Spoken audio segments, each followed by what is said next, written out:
Lagi-lagi jadi langganan tiap tahun, Kalimantan darurat kebakaran hutan dan lahan. Puluhan ribu hektar lahan terbakar, tersebar di berbagai wilayah Kalimantan membuat relawan pemadam karhutla kelelahan.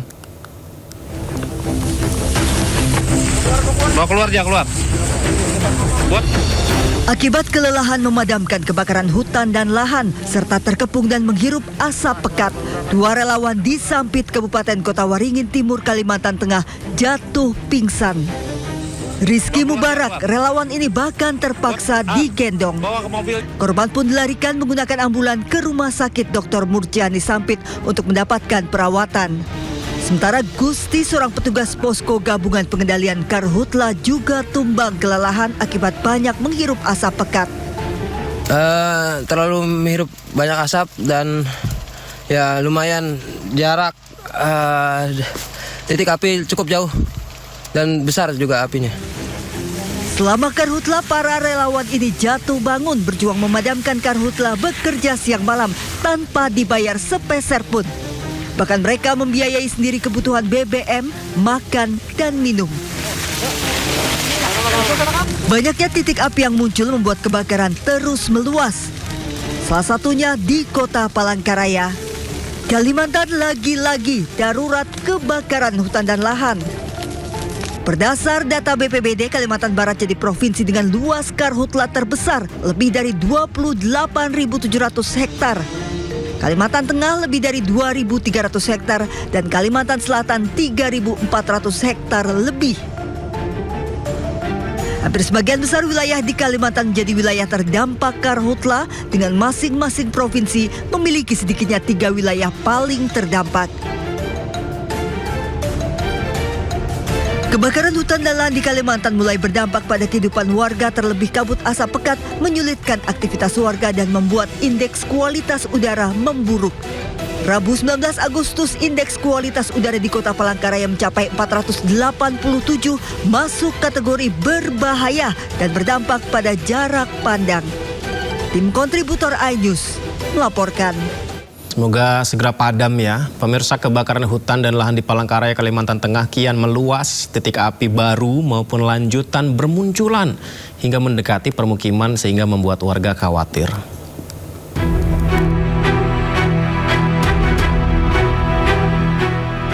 Kebakaran hutan dan lahan gambut di Palangkaraya, Kalimantan Tengah terus terjadi dan kian meluas. Musim kemarau dan cuaca panas membuat titik api baru maupun lanjutan terus bermunculan. Salah satunya di Jalan Yosudarso, Kecamatan Jekan Raya, Palangkaraya. Tiupan angin kencang dan kondisi lahan yang kering membuat api dengan cepat menjalar, bahkan mulai mendekati permukiman warga. Tim Dalkarhutla Dinas Kehutanan Provinsi Kalimantan Tengah melakukan pemadaman untuk mencegah api terus meluas. Minimnya sumber air akibat musim kemarau menjadi salah satu kendala pemadaman. Petugas terpaksa mendatangkan mobil tangki untuk memasok air ke lokasi kebakaran.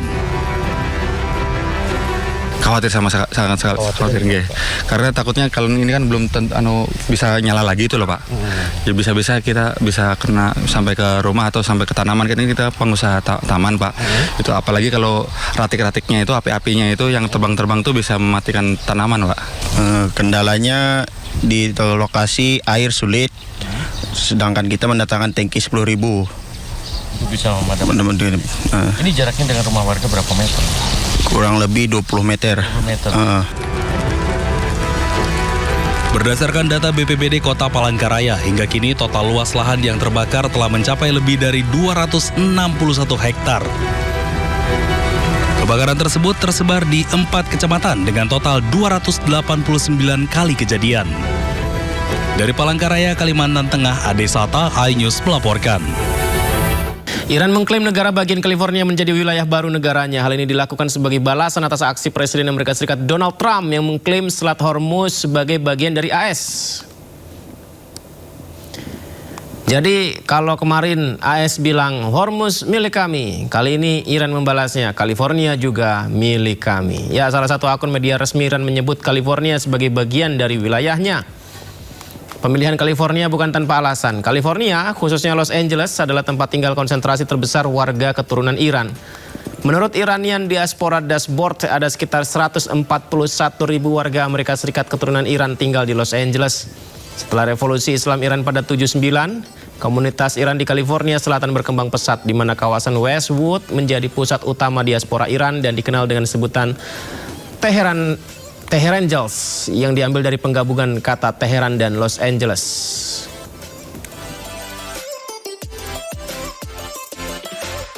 Perang antara Iran dengan Amerika Serikat dan Israel memasuki babak baru. Ketiga negara ini terus galang kekuatan memperkuat militer mereka.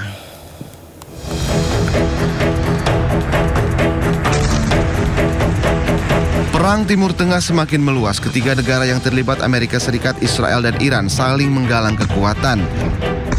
Iran merangkul sejumlah negara tetangga. Oman menjadi salah satu negara yang mendukung Iran menguasai Selat Hormuz. Kini, Iran mendekati Irak. Iran mengajak Irak untuk bersama-sama menghancurkan pangkalan militer Amerika Serikat di Timur Tengah. Presiden Amerika Serikat Donald Trump pun murka. Presiden AS Donald Trump mengancam akan membombardir Oman jika menghalangi upaya pembukaan kembali Selat Hormuz. I mean, we control it. We control it with the blockade. We have a blockade. We control it with the blockade. And I like the idea of declaring it a territory. We have total control over the Strait. Meski kondisi terus memanas, namun Pakistan terus mendorong Amerika Serikat dan Iran ke meja perundingan. Namun hingga kini belum ada kesepakatan antara keduanya. Kebakaran lahan terjadi di Lianganggang, Kalimantan Selatan. Api yang membesar mengakibatkan jarak pandang kabur dan menyulitkan warga. Beginilah kondisi memprihatinkan di wilayah Kalimantan akibat kebakaran hutan. Ya pemirsa, ini adalah situasi saat ini di Kalimantan ya. Ini yang terjadi dialami saudara-saudara kita di Kalimantan. Kebakaran lahan terjadi di salah satunya di Lianganggang, Kalimantan Selatan dan beberapa wilayah lain. Kebakaran hutan lahan yang terjadi akibatkan jarak pandang warga terbatas. Ratusan titik api sebabkan asap yang sangat pekat mengganggu pernafasan dan penglihatan. Bahkan motor pun seperti bayangan di situ, mobil nyaris tidak terlihat. Jelas dengan kondisi seperti ini perjalanan lalu lintas juga terganggu pemirsa. Nah, salah satu yang juga menyedihkan, kegiatan belajar mengajar pun terganggu. Kita lihat ini ada anak-anak yang sekolah terpaksa pakai masker ya. Berjalan kaki berangkat dan pulang sekolah.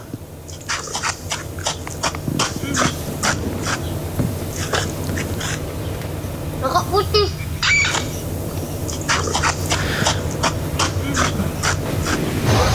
Lalu pemirsa, ini akibat jarak pandang yang terbatas, mobil truk membawa produksi sepeda motor baru terguling. Ya kalau asap tebal seperti ini kan sangat-sangat berbahaya dan ya ini truk sampai terguling ini. Karena jarak pandang terbatas sebabkan truk tidak mampu mengontrol lajunya. Situasi asap tebal akibat kebakaran hutan ini sangat membahayakan pengguna jalan. Dan hingga saat ini titik api masih belum padam sepenuhnya.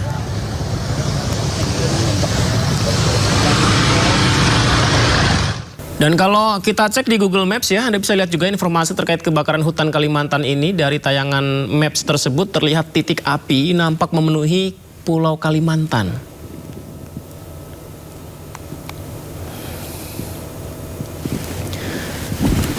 Nah ini dia, tayangan kondisi kebakaran hutan di wilayah Kalimantan. Jadi kalau kita mengetik keyword Karhutla Kalimantan, ya, tayangan Google Maps ini langsung menunjukkan titik-titik api yang memenuhi wilayah di Pulau Kalimantan. Ini kita lihat ada di Ajuang, ada di Murung Pudak, Balikpapan, Kalimantan Timur, Tarakan. Banyak sekali ya.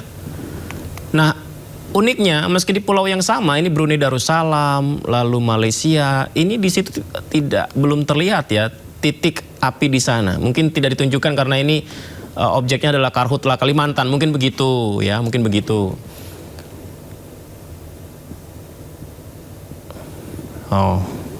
Namun kabarnya pemirsa, negara tetangga kita ya Brunei, kemudian Malaysia ini mulai mengeluhkan terdampak asapnya ya, karena sudah sampai ke negara mereka. Petunjuk titik api di wilayah Indonesia, tepatnya di kawasan Kalimantan dan bahkan di Sumatera Selatan juga ada beberapa dilaporkan.